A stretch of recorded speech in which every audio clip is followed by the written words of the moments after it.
China proposes pullback at Pangong, India considers offer. 6 months after PLA troops came in 8 kilometers west of the point which India says marks the line of actual control on the north bank of Pangong so to trigger a military standoff in Ladakh, China has proposed moving its troops back to Finger 8 and return of troops by the two sides to their original locations on the south bank of the lake. The proposal also includes moving back tanks and artillery to the depth areas on either side to reduce chances of any incident in a region where tensions are already high and troops are battling the harsh Ladakh winter. While there is no agreement on this proposal, official sources said India is considering the Chinese offer and modalities for other friction areas are still under discussion.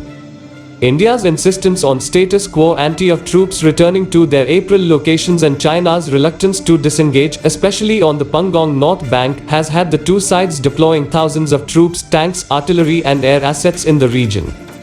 In late August, Indian troops surprised the Chinese by occupying dominating heights on the south bank of Pangong So and in the larger Chushul subsector. Indian troops positioned themselves on Gurung Hill, Magar Hill, Mukpari, Rekamla and Rezangla.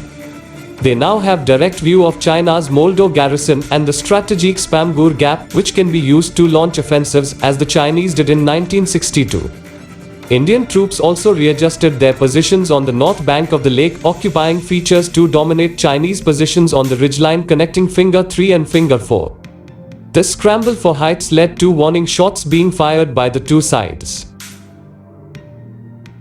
For more and daily news updates, subscribe to our channel.